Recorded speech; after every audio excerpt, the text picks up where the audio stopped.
नमस्कार, जय हिंद दोस्तों। स्वागत है आप सभी को आपके अपने यूट्यूब चैनल बीएससी उत्तम स्टडी में। दोस्तों आज के इस वीडियो में मैं आप सभी को पढ़ाऊंगा बिहार बोर्ड 12th एग्जाम के लिए हिंदी का चैप्टर 2 जो कि उसने कहा था। ठीक है, इससे पहले बातचीत का जितना भी ऑब्जेक्टिव था वो समाप्त कर दिया गया है, यानी बातचीत का टोटल ऑब्जेक्टिव पढ़ा दिया गया है। डिस्क्रिप्शन में लिंक है, आप लोग जाकर के देख लीजिएगा नहीं पढ़े हैं तो। ठीक है, लेकिन इस वीडियो में 12th एग्जाम के लिए हिंदी का चैप्टर 2 जो कि उसने कहा था। ठीक है, सबसे पहले हम लोग इनके जीवन परिचय के बारे में पढ़ेंगे। ठीक है, उसने कहा था इनका जीवन परिचय जानेंगे। ठीक है, और उसके बाद ऑब्जेक्टिव पे हम लोग चलेंगे।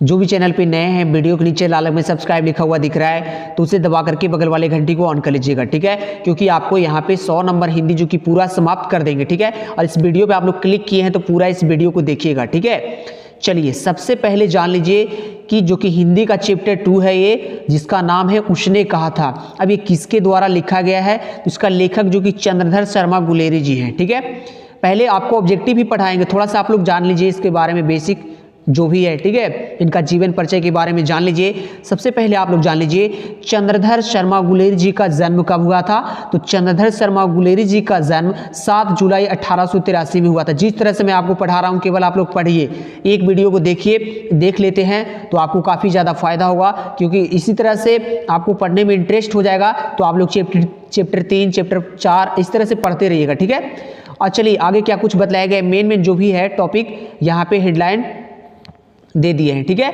अब देखिए चंद्रधर शर्मा गुलेरी जी का निधन कब हुआ था, मृत्यु कब हुआ था। तो इनका मृत्यु जो कि 12 सितंबर 1922 को हुआ था। ठीक है, चलिए अगला पॉइंट है चंद्रधर शर्मा गुलेरी जी का जन्म स्थान कहाँ है, तो जयपुर राजस्थान। ठीक है, अब इनका मूल निवास स्थान कहाँ है, तो गुलेर नामक ग्राम, जिला कांगड़ा, हिमाचल प्रदेश। ये सब ऑब्जेक्टिव आप सभी से पूछा जाएगा। इनका पिता का नाम क्या था, तो इनका पिता का नाम पंडित शिवराम था। ठीक है, चंद्रधर शर्मा गुलेरी जी का पिता का नाम पंडित शिवराम था, याद रखिएगा।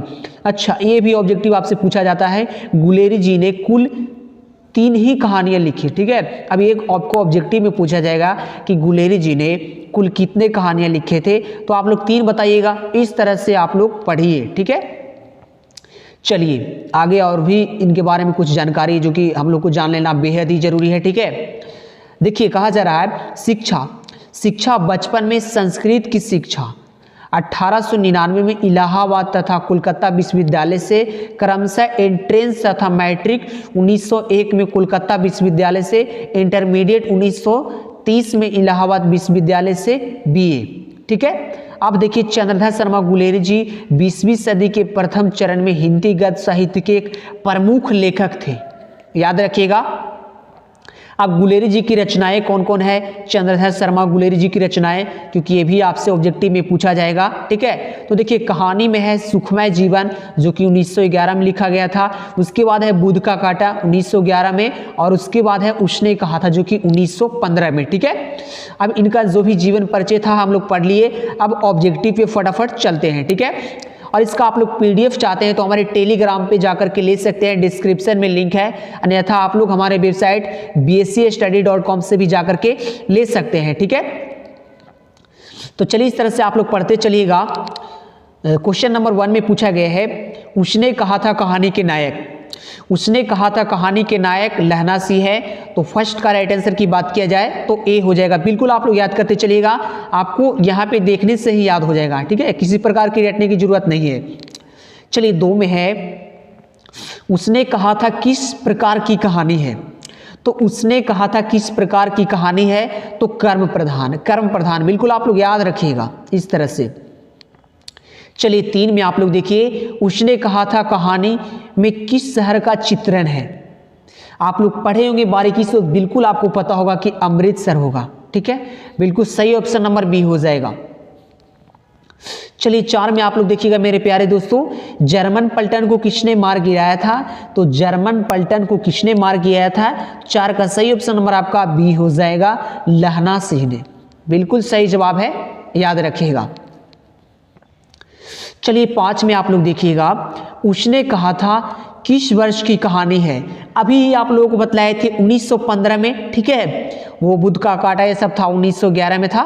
ठीक है, और ये उसने कहा था जो कि 1915 में। तो इसलिए इस चैनल पे इस तरह से पढ़ाया जाता है कि आपको रटने की जरूरत कहीं नहीं है, ठीक है। ये आपको 2 बार यहाँ पे रिवाइज हो जाएगा, आराम से याद हो जाएगा, ठीक है। याद हो गया ना, आप लोग याद करिए, अभी आप लोगों को बताए थे ये ऑब्जेक्टिव।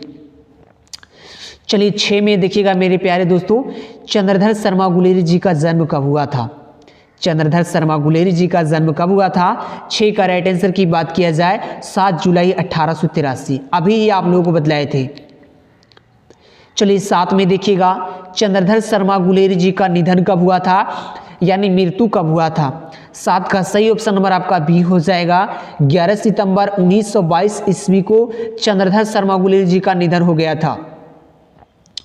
चलिए क्वेश्चन नंबर 8 में देखिएगा, चंद्रधर शर्मा गुलेरी जी का जन्म कहाँ हुआ था। ये तो अभी आप लोगों को बतलाए थे।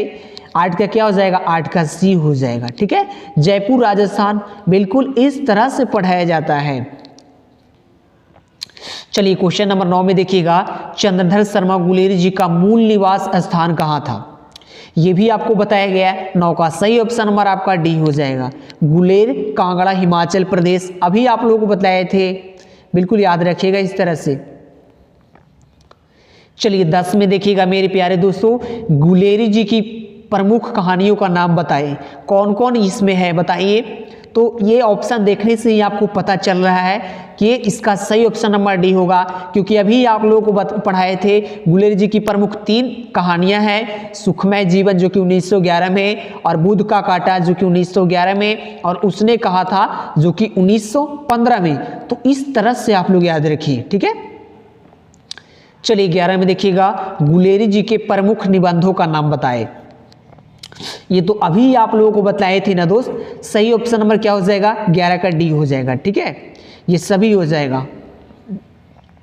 चलिए 12 में देखिएगा, चलिए क्वेश्चन नंबर 12 में है, पलटन साहब सूबेदार को कितने आदमी खंदक में छोड़कर जाने को कहता है। तो आप सभी को पता होनी चाहिए। 12 का राइट आंसर की बात किया जाए तो बी हो जाएगा, यानी 10 हो जाएगा। चलिए 13 में देखिएगा मेरे प्यारे दोस्तों, 13 का है, किस पाठ में यह उक्ति आई है, मृत्यु के कुछ समय पहले स्मृति बहुत साफ हो जाती है।